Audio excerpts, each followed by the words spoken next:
I'm Jason Gorber for thatshelf.com, and it is my absolute honor to be speaking to Dr. Rob Bowman, one of the most prestigious writers about music that this country has ever produced.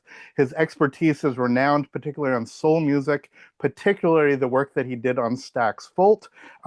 We are celebrating the new release on vinyl, excerpting from his original box set. That would be this guy. I want to hear some stories about how the project actually started, how it's been over the last decades, and what it was like putting the vinyl set together. Dr. Bowman, thank you so much for joining us. Nice to be here, Jason. Thanks, James. So let's start at the beginning. Do you recall the first time that you were aware that a song that you loved was on this label? I remember it like it was yesterday. I was 10 years old.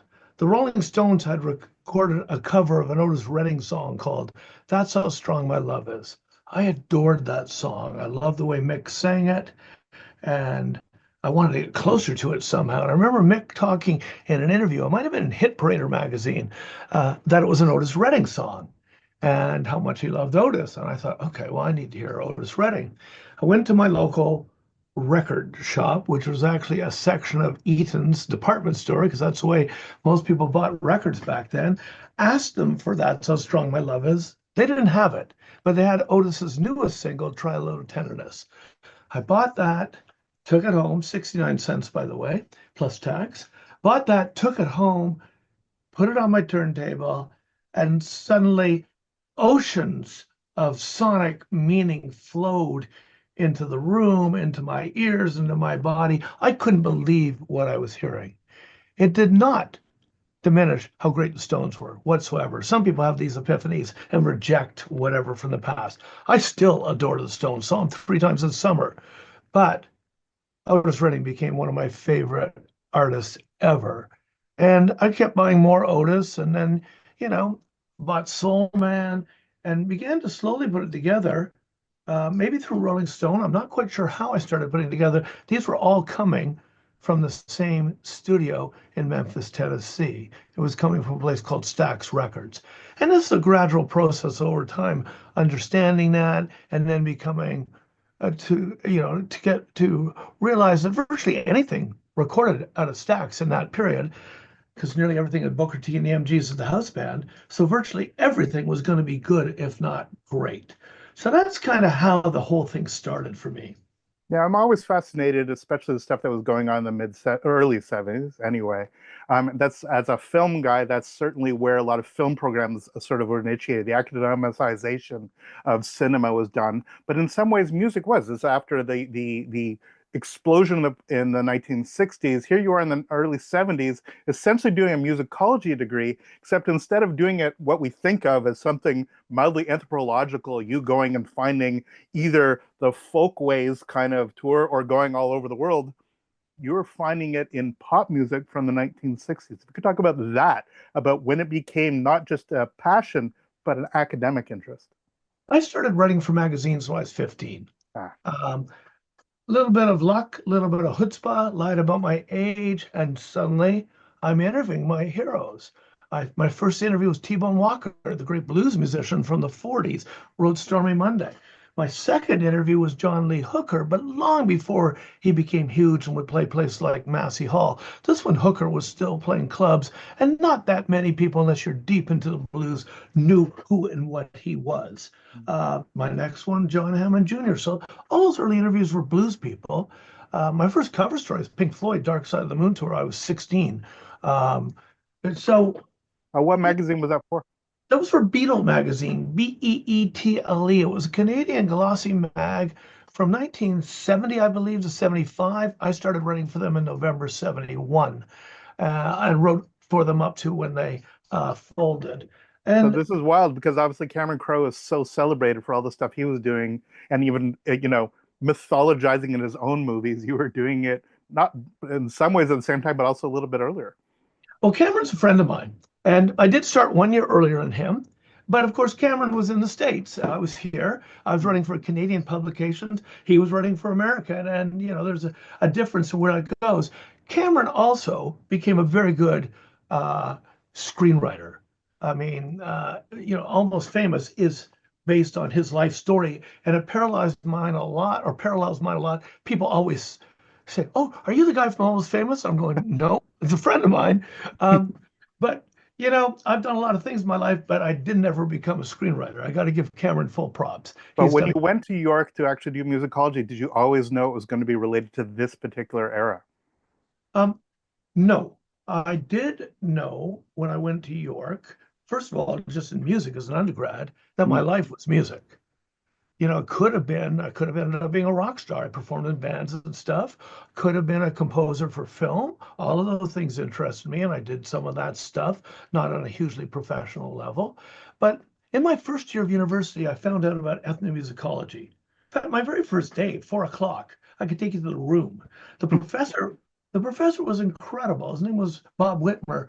And in I'll say one paragraph, but he's speaking. So 2 or 3 sentences. He brought together Howlin' Wolf, the great post-war Chicago blues musician, Ornette Coleman, phenomenal, of course, avant-garde sax player, and the music of the Pygmies of the Ituri rainforest in Central Africa. Mm. And this blew my mind. I knew a lot about Howlin' Wolf and Ornette Coleman already, but I knew nothing about the music of the Pygmies of the Ituri rainforest, who were fascinating, by the way. So I immediately thought, oh, this ethnomusicology thing's kind of cool. So I took every course I could in that while I was doing performance and composing and all the other stuff you do in a normal music degree. And I began to realize over my 4 years as an undergraduate, I was probably never, well, not probably, I was never going to change the world as a musician. I was never going to be a Jimi Hendrix or an Otis Redding or anybody who's going to make a significant difference. Maybe been able to play bars for the rest of my life and eked out a living, but that's not very interesting, at least not to me. But I did realize that I could pursue my interest in grokking and understanding as deeply as possible what made the music that fired my imagination, that sent my neurons firing in this brain. What made it so great? How did this happen? How did these things come together? So I started my MA in 78 in ethnomusicology. In 79, I got my first 2 courses teaching popular music. They're the first ones in Canada. One Mm. was at Brock University in St. Catharines. The other was at York University here in Toronto. I was only 22 when I got hired, 23 when I started teaching them. My birthday's in the summer. And they were both, revolutionary courses. And it's kind of funny because I knew a fair bit, but nothing like I know now. So in some ways, maybe I shouldn't have been teaching. I remember, but there was nobody else. I remember at Brock, the guy who hired me saying, well, we're kind of nervous hiring you. You don't even have your MA, but nobody else applied, knows as much about popular music or had published all these articles and interviewed all these people. And so they took a chance on me. Anyway, I did that for 4 years, obviously finished my MA, continued You wrote teaching a those. you wrote a thesis MA, or was it strictly coursework? It was a thesis. And I was the wrote, thesis on Stax?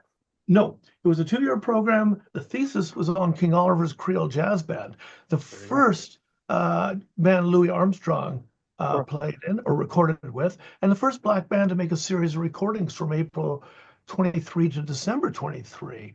And I did really in-depth stuff on them that's actually been cited in a number of books since then. Um, and I at one point was going to do it on Bob Dylan, but it Mm. ended up becoming King Oliver's Creole Jazz Band. That grew out of a thing I did for a course. So I'm teaching at 2 universities. I finished my MA and I did that for 4 years and then thought, let's go get a PhD. Otherwise, I'm going to be turn 40 and I'm still going to be teaching just 2 courses on a contract basis. And, I was also doing freelance work, music related. But I decided I wanted to, there's only 8 places then you could do a PhD in ethnomusicology. One of them was in Memphis. There had been a good program in Tulane that I was interested in New Orleans, but it had collapsed about a year before I was ready to apply. So I ended up, the only one in the South was in Memphis. Well, And I so it's wanted, for those that don't know, it's that classic Canadian thing that a Canadian can do their undergrad here, has to do their PhD elsewhere to then come back to Canada. But well, the fact that you went at the time, there wasn't a PhD program in Canada. exactly. Although I taught in the first year of the first PhD program in Canada back at York in 1993. Anyway, You end up in Memphis, you end up at the home of Stax. I wanted to live in the South. I wanted to live within the culture that produced so much of the music I care about. So Mm. when I moved to Memphis, Stax was absolutely a possibility. So was High Records. So were the jug bands, black jug bands in the 1920s. So was the post-war horn-driven R&B sound of B.B. King and Bobby Blue Bland, which was unique. Didn't sound anything like Chicago or the West Coast or the East Coast in terms of black music. It could have been the gospel quartets of the late 40s in Memphis, which were phenomenal. All these things interested me. I have wide interest. I mean, But geographically, you must have been the closest PhD organization anywhere to Tennessee. You could have done muscle strolls. well, it was, and that's why I went there. I mean, Champaign-Urbana, which is just south of Chicago, University of Illinois, that was the best program. And I did apply there and was accepted, but I decided, I mean, a friend of mine who does his MA with me had gone there. And after his first year, he said the only real music he'd experienced was seeing Buddy Guy once. It's a little town, Champaign-Urbana. Um, and I thought, yeah, I want to live somewhere where I can really soak up the music and culture. Moving to Memphis was the best thing I ever did. You're in And Tennessee, and how quickly did you know that this was what you're going to focus on? first day, nearly, I'll tell you, drove down with a U-Haul, unpacked it with a friend in ridiculous heat in August. Then we went to a local pizza parlor, and a white woman, probably 26, 25, served us. And, she could tell we weren't local. She says, "You all aren't from here, are you?" And I said, "No." "Well, what are you doing?" And I said, "Coming to do a PhD, blah, blah." She said, "What are you going to do it on?" I laid out what I just said to you. She had no clue what Stax Records was. Mm. This was 1983. Stax had gone bankrupt December 75. That music had changed the world. It was in her city just 8 years ago that it ended. And so she had lived there for a good part of Stax's glory. And I'm thinking, oh, she has no idea. There's 8 books on Motown already on my bookshelf at that point. Not a single book had been written about Stax. Yeah. And I thought, all right, I'm in the right place, the right time. Somebody needs to address this. And I decided at that moment that Stax was going to be the focus. Within a couple of weeks, I'd interviewed Rufus Thomas. He was the first Stax artist I spoke to. Guy did Funky Chicken, Funky Penguin, Walking the Dog, and so on. And had a Um, daughter named Carla, I believe. Rufus was incredible. And that began a journey of meeting one person after another, starting to do long, in-depth interviews. I mean, I interviewed Isaac Hayes for 6 hours the first time I met him. Jim Stewart and I, the owner of Stax, he's the ST of Stax, 7 hours the first interview. Lots of Was Estelle still around then? Estelle was still there, and she was one of my early interviews. And in fact, in the recent 4-hour documentary on HBO on Stax Records, I was a co-exec producer, and it's based on my book and so on. The interviews in there are me interviewing Estelle because, of course, she died, and there's very little stuff with her. She's, of course, the AX, Estelle Axton of Stax. Jim Stewart, ST, Estelle Axton, AX, Stax.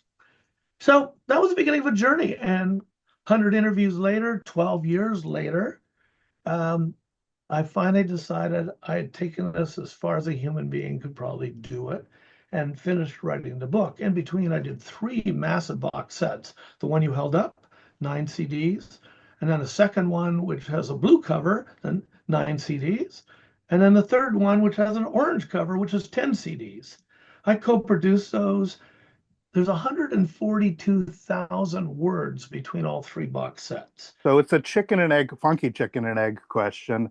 The box sets came before the book, or the book Yes. came before the box sets? Box sets came in 90, 93, and 94. The book came in 97. Right. In many ways, it was great because what the box sets did was provided me a forum to continue doing research with the record companies paying for the research. I mean, Mhm. I'd done everything I could do in Memphis. I'd crossed the country a few times. I'd already written the dissertation and handed it in.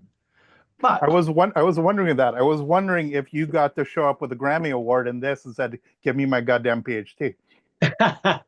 no, but I tell you, when I did win the Grammy, my tenure file was in front of the Senate at York University. I was a professor, but after a few years, you go up for tenure.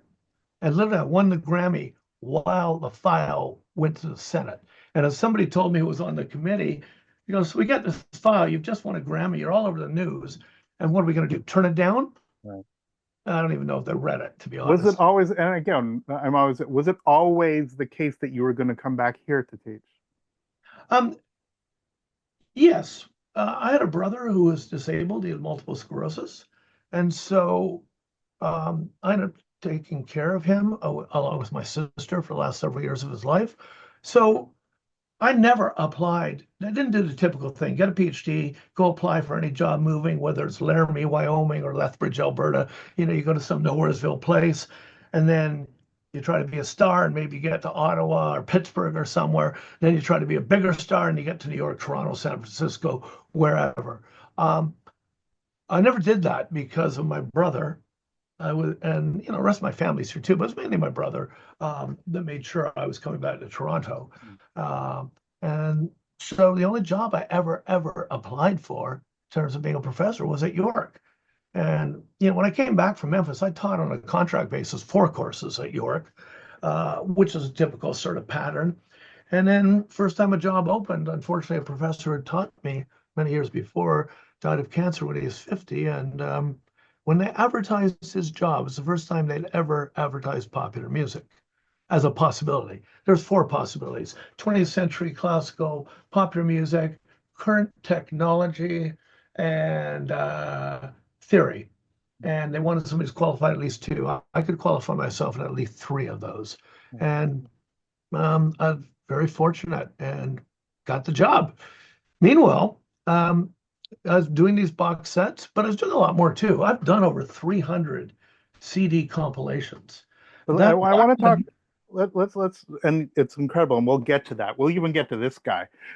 um, but I want to talk about this because I mean I've mentioned this to you. I mentioned in my last video. The very short version of a long story is that I watched Spies Like Us. I fell in love with Soulfinger. I was talking to Dan Aykroyd because Oh, I that's went to great. Queens, and he said to me, "Oh yeah, if you really love this stuff, because again, Blues Brothers were incredibly the same way you had the Rolling Stones that led you that way. The Blues Brothers absolutely led me into this music." And talking to Aykroyd, he's like, "Oh yeah, you should go pick this up." So I went to Princess Street in Kingston. I'm like, I wonder how much this is, thinking it was like some 2 CD compilation where I would get a couple things of the Marquis. And yeah, I had this monster. And then it was a years long process to get all of them.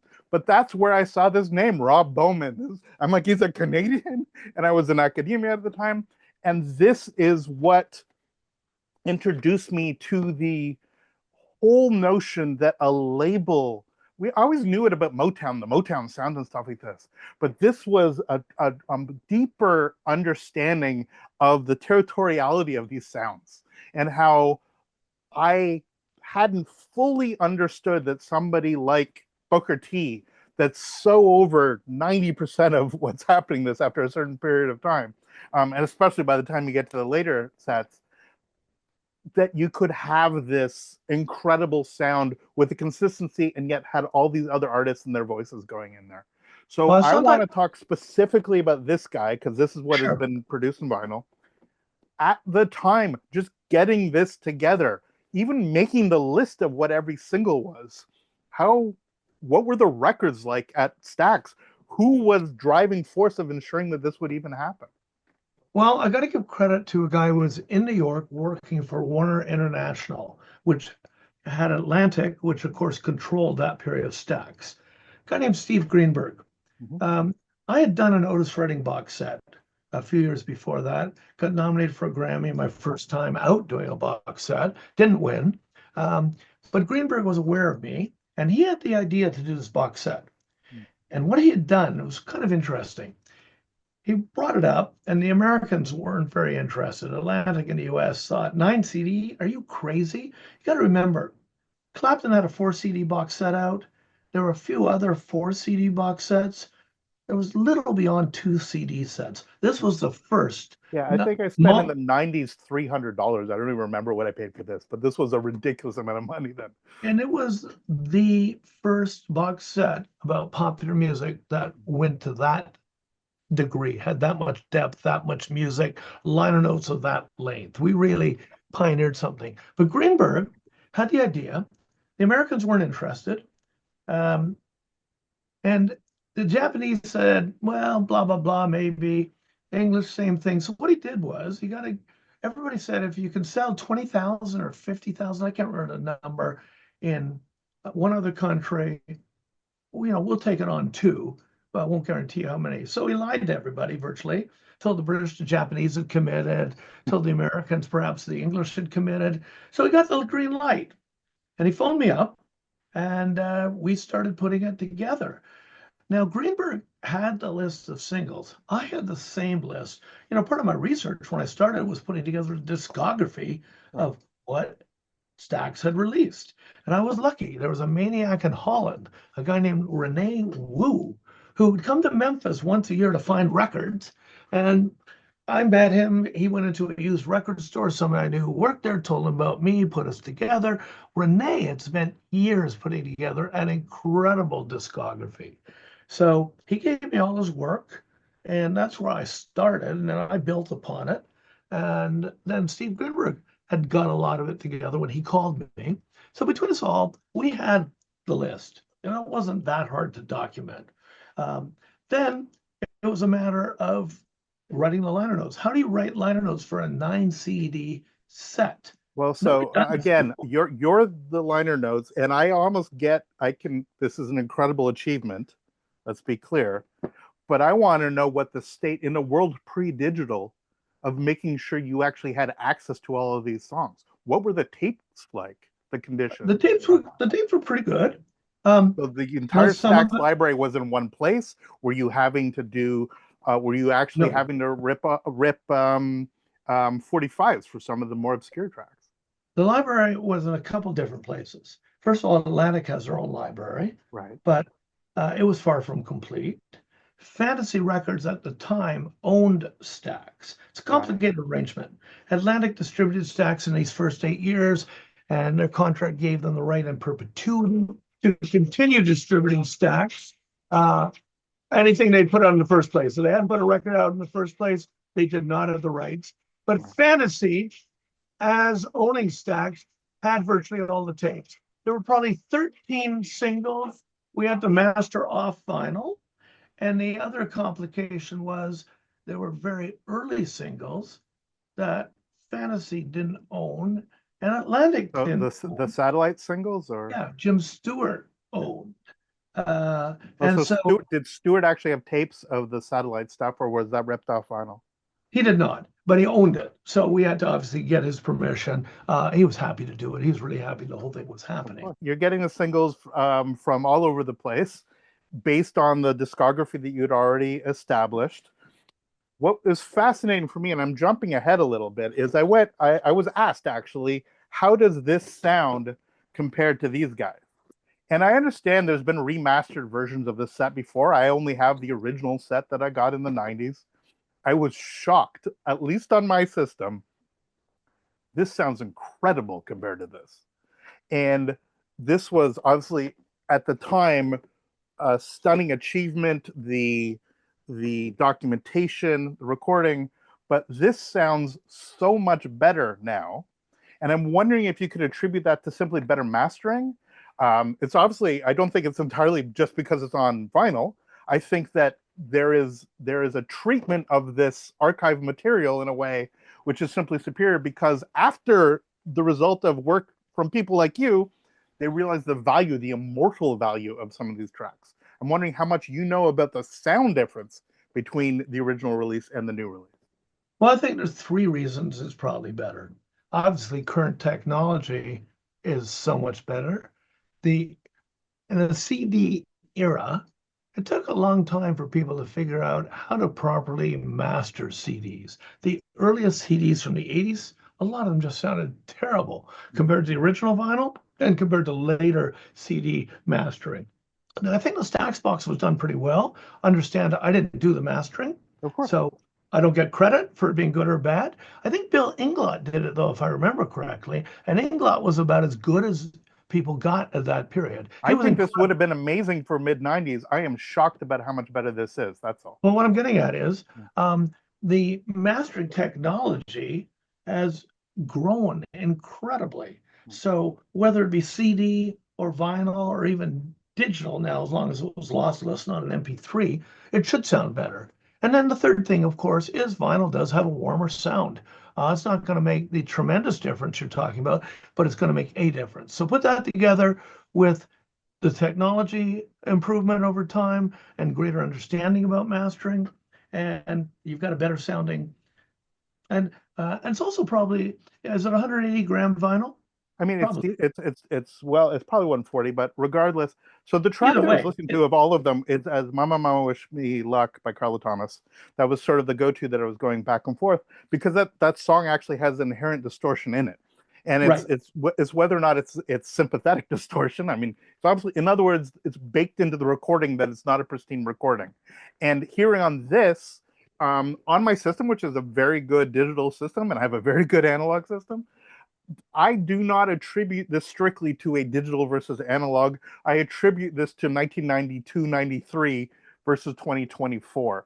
And I'm going on a limb here simply as somebody who collects all of this stuff, that it is simply that the state of the union, the state of media today, between when here it felt like you're getting away with something doing a compilation like this, I believe that Warner and other studios know that these tracks, these now relatively in terms of pop music, ancient tracks, are the foundation of our musical culture and are to be treated in a way that maybe back then they were a little less, they're a little more reticent to spend the crazy amount of money to do so.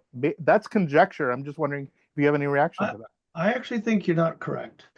There we go. I do know that Greenberg deliberately hired the best mastering person around. There are two of them, Bill Inglot and Bob Ludwig. Those were the two guys who Of course. absolutely the best and would be the most expensive, and went with Inglot. It was a great concern to both Greenberg and me that this sound as good as we can get. We're not mastering engineers, so we went and got the best guy at the time. But when you say those words, 1991, 2024, you're talking 33 years of technological improvement. Go 33 years back from 1991. You're now in 1958. What was the Oh. state of mastering in 58 compared to 91? Now Oh, look at so right about here. Interesting. well, that's what I'm getting at is that's at the halfway point between 58 and the present. And of course, there's been massive technological growth before that happened, and there's been massive since then, arguably maybe even more. So it wasn't the case of the record companies not caring as much. Many perhaps didn't. I shouldn't say that. But Greenberg and myself, and we were in charge of the project. Atlantic didn't really care as long as we could guarantee the X thousand sales, which again, he did that little jump of saying the Japanese are going to buy this, and the Americans said yes, and so on. They really didn't care, and it didn't cost us a lot. Then what were the costs? The costs were mastering. Greenberg worked for Warner International. There's no money to him outside of his normal salary. I got paid to write liner notes. I got paid well, but I wasn't going to break anybody's bank. So there was, nothing to spend the money on except the mastering, if you want to think about it like that. And of course, the packaging. And again, just so to be specific, I just think that the way the tapes would have been treated, whether or not they're going back to original masters, whether they're ensuring that this was treated as a one-off archive process, I don't know. Maybe it was. Maybe you're right. It's just a difference that this has been EQ'd differently. But I just know that this set is so important historically that almost every set owes a debt to the kind of work that you guys did on this one, which allows us to look back now in 2024 and hear the OG version, as it were, the way that it's never sounded before. That's what I'm getting at. Bob Ludwig is a monster, one of the great mastering engineers ever. I just think that when they were creating the files that they would have used to actually create this, it would have been done thanks to the process that was actually initiated here. I'm not sure if that's a clear way of articulating. Well, you're correct in that those vinyl sets are simply the same recordings that were in the first couple CDs of the Right. box set. And I assume they're going to continue and keep reissuing the rest of There's the a hope. box set that way on vinyl. My guess is because we went to the master tapes wherever they were available, my guess is they worked off the same tapes and simply, were able to get greater clarity, EQing it differently as they mastered. There But I we can't go. say for sure because I wasn't involved in the vinyl reissues. I don't know who did it, and I'd be very curious to talk to them about what they were able to do that we couldn't do back in the CD era. We can certainly dig that up. As we're talking about all the sound quality, I want to talk about just the difference that you basically re-edited the booklet from here into sort of a standalone version for these records. If you could talk about what it was like going back over some of the work. You've obviously did it before when you went from liner notes to book, but if you could just talk about sort of revisiting it now for this set. I didn't. Somebody Oh, else did it. I wasn't even sure, as I haven't got that vinyl yet, whether it had my original liner notes. Are they edited or are they just, this is the material I originally wrote for the first couple CDs? it is not the stuff that, so you haven't even seen it. So it's interesting because it is absolutely cited as you. This is interesting. We're having this conversation. So I'll just pull this one out. Okay, Um, so the booklet, just so you see, so this is what they've done. right. And then this is how it's laid out as Okay, sort of a standalone for these portions. So the which is way that the fine. I'm just curious whether it's the exact same words or whether they've edited down what I wrote and left things out, or put things in. I believe it is cut down and restructured, and it's literally quoted by Rob Bowman on the top. Hmm, Stax Records' relationship with Atlantic ended up providing dividends above and beyond first-rate promotion and distribution.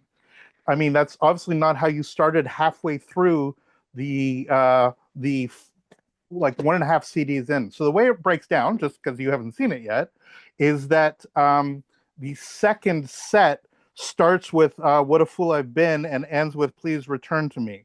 So it's right. essentially the first 3 CDs split Broken into into two vinyl sets, right. 2 vinyl sets with 3 records each. So, which means hypothetically, we're going to be getting 4 more of these each to cover the 9 CDs, and then who knows what's going on. So that is very interesting. So they took your words; it's absolutely cited as you and you alone of being the liner notes on the inside of these. How does the first volume start? The first volume starts. I actually had it out because I was listening to it. We'll see if it's here, and it is. So the first volume starts. Legendary Stax co-founder Jim Stewart couldn't remember how a country fiddler like himself came across R&B acts, the Veltones, but the group made up of members Samuel Jones, Willie Mull, Alvin Standard, and George They've Reed. edited my liner notes down. Yeah, That's partway into the original liner note. Uh, exactly. yeah, I would have talked about pre-Valtones recordings to set up the context. So In, in they other words, for um, people like me that are crazy fans, even if they get all the vinyl, there's still something to be said about the big monster, this guy, that has yeah, substantially more information in it. And if you look, just for those that haven't seen, right from the beginning here, you're giving an entire backstory before we even get there. right. So Um, interesting. well, that's too bad. Not surprising. Record companies do all sorts of stuff, and I don't know who made the decision, who did the editing. Nobody thought to contact me, which is unfortunate, but again, not surprising. So it says at the bottom, these liner notes are an edited version of what appeared in the complete Stax Vault singles 1959 to 68 Atlantic, etc. 1991. Sorry about that. Okay, I well, got the year wrong. 91. Yeah, at least they say they're an edited version. Does exactly. it credit the editor? It'll be in here somewhere. I mean, we're now definitely getting into the editorial. Cheryl Farber and Alison Boron. Have no idea if they're the ones. They're the ones that are cited as editorial. But this is very All right. interesting because what I found, what I've been doing, because this is one of the things. I mean, I'm not sure if you're quite the same way. Is I've had this for years. I listened to it. I absolutely absorbed this. Again, I was at school from 91 to 95. but I have not revisited this nearly as much as a contiguous thing as I have, and the vinyl is giving me an excuse to do that.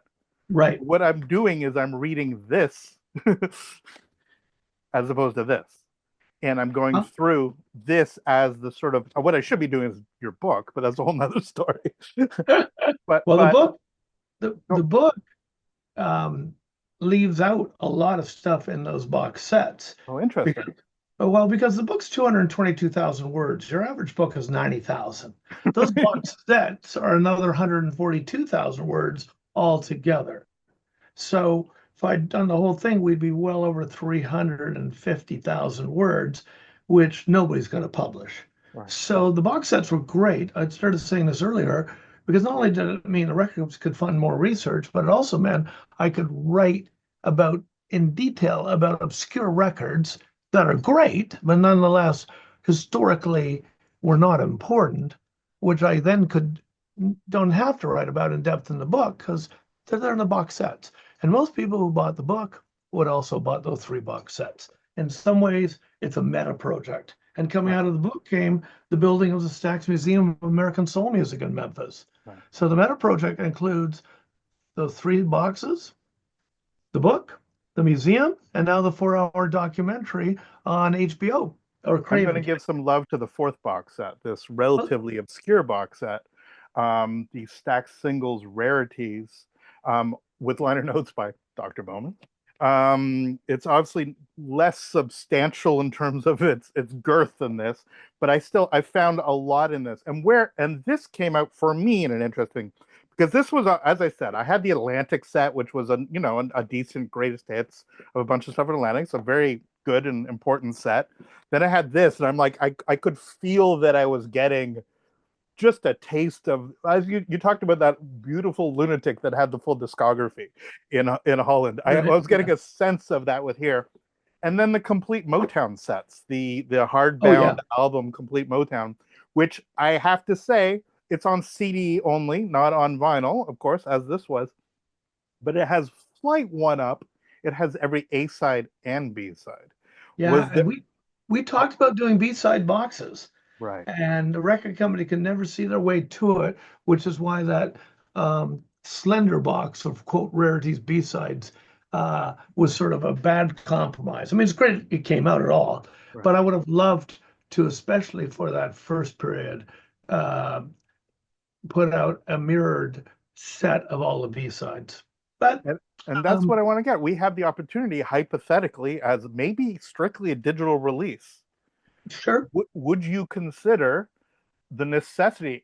Are there B sides? It's a crazy question, but are there B sides that rival the best of this? Are there B there's sides that for you it's almost not a crime, but it is unfortunate that even despite that we have 9 CDs here, or let alone 9, 9, and 10, that there are B sides like in the rarities, but a more sort of contiguous thing from some of these recordings. Some of the B sides must be astonishing that we know even less about.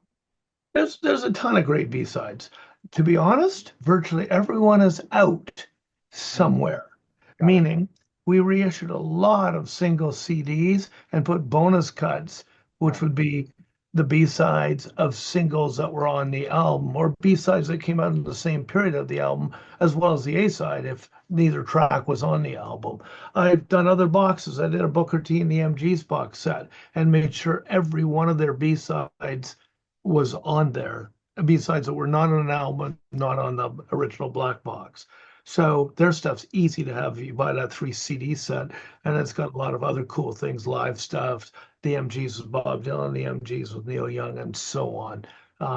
So virtually, there's just a two, three, four maybe that somehow have never found their way onto a CD. Because we did single CD sets on the Mad Lads and the Astors, relatively obscure groups in terms of most people knowing who they are. The A sides were on these box sets, but we did complete CDs with B Mm. sides, sometimes with outtakes. This catalog has been reissued in so many ways, but it would have been nice to have just done parallel B side box sets. You and All I right. agree on Somebody's that. I'm going to ask probably the most critical question. What was it like for the artists represented on this set for this set to exist back then? What was their response? It was huge. Um, it was absolutely huge. For many of the more obscure artists, they had long lost their records. They often on a second marriage, kids who had heard their stories about when they were in a group and had recorded, but they didn't have the recordings. This validated for a lot of those people that their music had meaning, that they had a career that was worthy and had impact. So, on one level, emotionally, it meant a lot to a number of artists. Firstly, tell me that. Um, my work on Stax contributed to artists getting together, hadn't seen each other in years. The Mad Lads got back together. The Astors got back together. Booker T and the MGs had certainly seen each other, but they started performing again and actually recorded one new album for Columbia Records in '94, a couple years after this Fox. And they performed for a number of years, which was great because they were phenomenally great live. And a lot of people never had a chance to see them. Plus, it was good for them to go back out and feel that love from that audience, whether it be in Japan, North America, or Europe. So these box sets had quite an impact. And the other thing is, of course, lots of songs got sampled, which meant money got paid. Um, other songs, people became aware of how deep this catalog was. So you had people making commercials and movies who began to license tracks. When I first met Mavis Staples, she was in debt to the record company significantly because, as you probably know, record companies advance money, then they pay for recordings and all sorts of other things, and it's all charged back to the artist, if you will, against future royalties. So until you get enough royalties to pay back all that money they spent, you don't get a dime. Well, for a long time, the Staples singers hadn't sold very much. And it wasn't a great situation. That debt got paid off so quickly, and Mavis's royalties are substantive because staple singer songs started appearing in commercials and in movies. And that's where you get a whack of money as opposed to just, $10,000 here, 10,000 there in royalties for records that are decades old. This is when you really get decent payments. It's made a huge change. The one And time I got to see Mavis was at the Jon Stewart Stephen Colbert thing in Washington. I got to see her perform there. That's as close as I've ever been. But what a goddess and what an incredible achievement. And again, I might have been Spike Lee's Crooklyn the first time that I really started hearing some of the stuff out of context, but the first time I would have ever heard most of this stuff would have been in sets like this. Now, the artists obviously responded. What does this mean to you after all these decades? What does this release still hold to you emotionally? For how often do you go back and listen to these tracks in the order that you presented them? not often, to be honest, because I'm always working on the next project. Right. But that music will never be far away from me emotionally. I still have very close friendships with those who are still alive. I'm actually seeing Booker T and his wife in California in a couple weeks. In fact, Please next say week, hello to somebody that has never met him but thinks he's a week today, I will be with Booker and his wife. Well, you can thank him not only for his organ playing, but his baritone sax playing. So thank him very much. He also played trombone on Chinese checkers, harmonica with the Barquets. He plays guitar on Big Bird by Eddie Floyd. Booker was a multi-instrumentalist. He was an amazing. Thank him for Stardust. Thank him for everything. Yeah, really. But so what I'm saying is, I am still the Stax world. So many people have passed away, but those who are still living remain dearly important to me. I have semi-regular contact and often very regular contact with several of those people. So anything that continues to make their music available to people is important to me on a personal level. But this music also is part of the, formative American music. It's as important as Mozart or Beethoven ever were. This is important, and it will be 100 years and 200 years from now if we haven't destroyed the planet. This music is important. I would prefer if that had been reissued with the full liner notes. Mhm. Um, but I'm glad it's out there. As you are well aware, there's a generation who's rediscovered vinyl. Still a small part of the population, but they love vinyl. And this set will get into some people's hands and then into their ears that have never heard the CD box set. Maybe it'll go get them to buy it just for notes, maybe not. It doesn't, I'm not so concerned because I don't make royalties off of it. I got paid a flat fee years ago. But I do care that the music lives on. And for those who want the knowledge, the contextual knowledge that goes with the music, I'm glad they got something. I wish they got the whole enchilada, but those who For really me, want as it, I said, it's not just it sounds better, but as you're well aware, the ritual of it of listening to vinyl, this is giving me an excuse to actually sit down and re-listen to these in order. Again, there's so many tracks there, and we could go on, and I've taken up a huge portion of your time, and I really appreciate. well, Um, I'm glad you're so into it and celebrating it. Thank you very much. but I would be remiss if I didn't bring up one thing just before we wrap, and I got to talk about this guy. Oh, Um, Jackie. yeah, this guy being the record, this person on the record, Jackie Shane, another incredible job you did of highlighting music that otherwise wasn't simply known.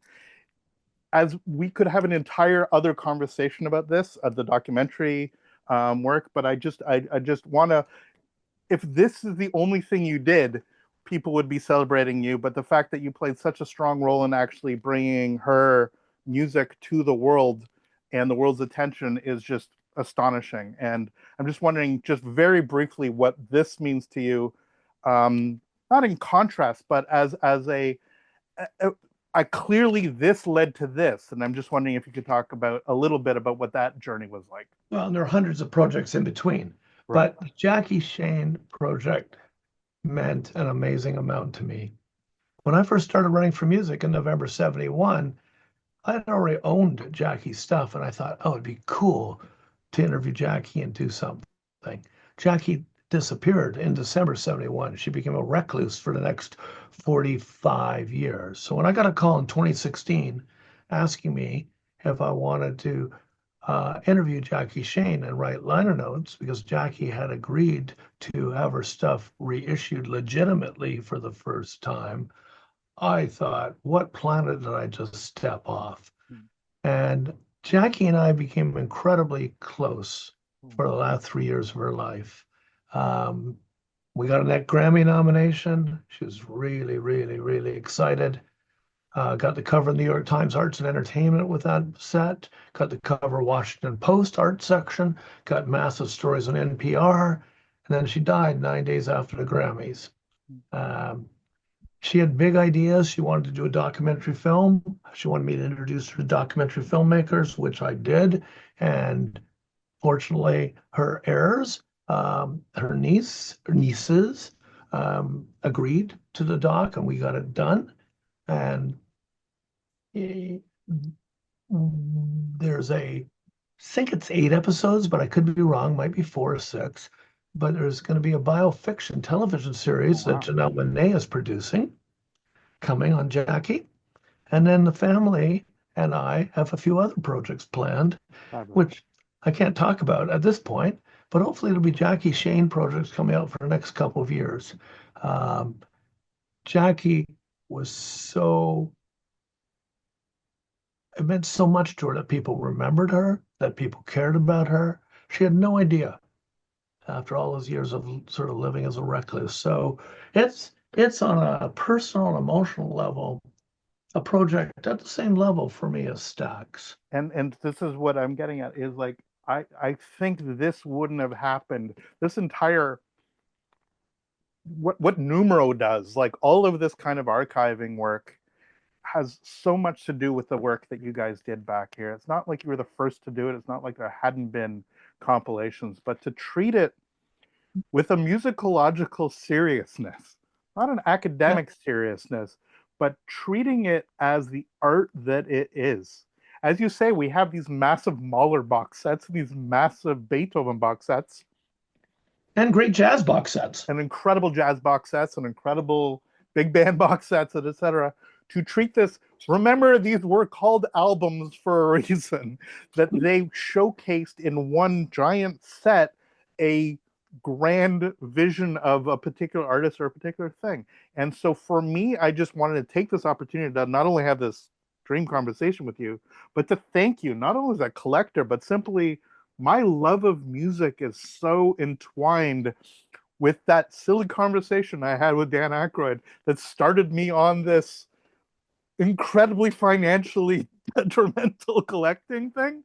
But it's not just the physical artifact of it, is that I feel that I am taking one of your grad level courses when I'm going through this set. I feel that I'm being guided through a history of music that otherwise, at this day and age, we just deal with streaming and whatever comes on, comes on.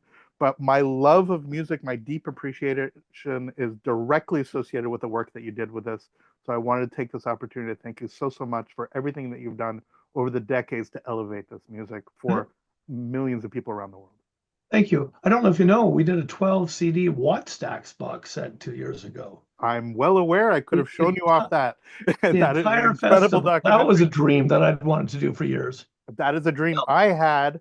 I would love to have every bloody note that was shown. The Stax box is amazing, but the Summer of Soul stuff, if you want to know what my sort of dream is to have every note from the Summer of Soul thing actually play out.